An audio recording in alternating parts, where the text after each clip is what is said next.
नमस्कार दोस्तों, आज मैं फिर आपके सामने लेकर आया हूँ नया वीडियो। आज का टॉपिक रहेगा पीसीओएस, पीसीओडी।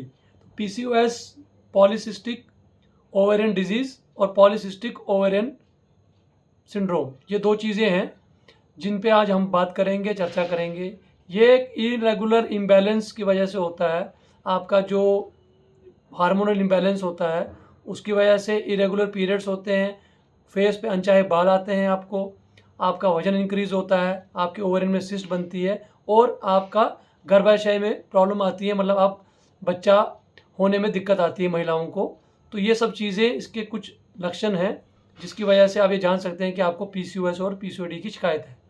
तो अब इसको कैसे हम लोग ठीक करेंगे, कैसे इस पे काम करेंगे, कैसे इसको प्राकृतिक रूप से ठीक कर सकते हैं हम लोग, तो इस पे आप चर्चा करेंगे। इससे क्या होता है, आपका एस्ट्रोजन नाम का एक वो होता है, अपना हार्मोन होता है मेल का, वो बढ़ जाता है जिसकी वजह से महिलाओं को फेस पर आपके बाल, अनचाहे बाल आते हैं। दूसरा, इनके पीरियड्स में इरेगुलरिटी आती है, पीरियड्स कभी आते हैं कभी नहीं आते हैं, कभी समय पे आते हैं कभी नहीं आते हैं, ये भी एक इसका कारण है। तीसरा, इसमें आपका वजन बहुत जल्दी इंक्रीज़ हो जाता है। चौथा, आपके ओवरिन में सिस्ट बनती है। पाँचवा, आपका जो है आपको ठंड सी महसूस होती है, आपको वीकनेस सी आती है। ये सब चीज़ें जो हैं इसके लक्षण हैं। अब इसको ठीक कैसे किया जा सकता है? सबसे पहला पॉइंट है, आपको प्रॉपर फैट, गुड फैट और अच्छा खाना खाना लेना चाहिए, जैसे कि junk food, carbonated drinks, processed food, इन चीज़ों को अवॉइड करना है। सेकंड, आपको अपनी लाइफस्टाइल को थोड़ा सुधारना है, प्रॉपर 8 से 10 घंटे की नींद लेनी है। आपको एक्सरसाइज प्रॉपर करना है, जिसमें आप योगा और मेडिटेशन कॉम्बिनेशन में कर सकते हैं। योगा में जैसे कपालभाति, अनुलोम विलोम, भस्त्रिका और सूर्य नमस्कार। और मेडिटेशन में आपको ब्रीथिंग एक्सरसाइज करनी है, 5 सेकंड के लिए सांस खींचना है, होल्ड करना है थोड़ी सा और फिर उसको रिलीज़ करना है। तो ये हो गया योगा मेडिटेशन की एक्सरसाइज। उसके अलावा 8 से 10 घंटे की नींद रहनी है और एक जगह पे बैठे नहीं रहना है, तनाव मुक्त रहना है, आपको स्ट्रेस नहीं लेना है बॉडी पर।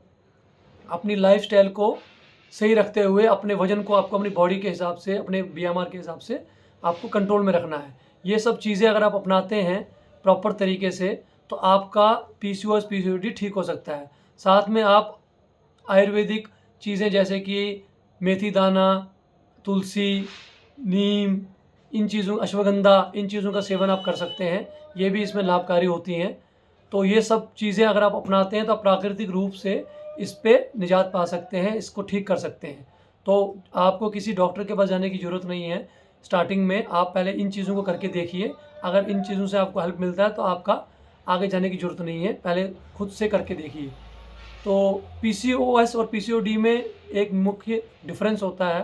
पीसीओएस और पीसीओडी दोनों हार्मोनल इम्बैलेंस के कारण ही होता है, लेकिन पीसीओएस जो होता है उसमें सिस्ट बनती है और बड़ी गंभीर अवस्था होती है, जिससे आपको, अगर आप प्रॉपर इसको ठीक नहीं करेंगे, लंबे समय तक रखेंगे, तो आपको कैंसर होने की शिकायत रह सकती है, ओवरिन कैंसर हो सकता है, आपको शुगर हो सकता है, हार्ट की प्रॉब्लम आ सकती है और वजन जल्दी जल्दी इंक्रीज़ हो सकता है। पीसीओडी में भी सिस्ट बनती है, लेकिन बहुत सारी सिस्ट बनती हैं, लेकिन वो गंभीर रूप से आगे आपको डिस्ट्रॉय नहीं करती हैं। इम्बैलेंस, आपको हार्मोनल इम्बैलेंस होता है, लेकिन वो इतना ज़्यादा गंभीर नहीं होती है एज़ कम्पेयर टू पीसीओएस। तो ये मेरी तरफ से आज का टॉपिक था। होप मैंने इस पे आपको अच्छा तरीके से समझाया है, बताया है, क्योंकि ये बहुत लंबा टॉपिक है, तो मैंने शॉर्ट फॉर्म में कुछ चीज़ें आपको समझाई हैं। इसको अगर आप अमल में लाएंगे 100% आपको फ़ायदा मिलेगा। अगर आपको इसके बारे में डीपली चाहिए डाइट प्लान या कोई एक्सरसाइजेज, तो आप मुझे कांटेक्ट कर सकते हैं, तो मैं आपको ज़रूर मदद करूँगा। तब तक के लिए मेरी तरफ से इतना ही था। मिलते हैं अगली नई वीडियो में। Bye bye, take care, have a nice day.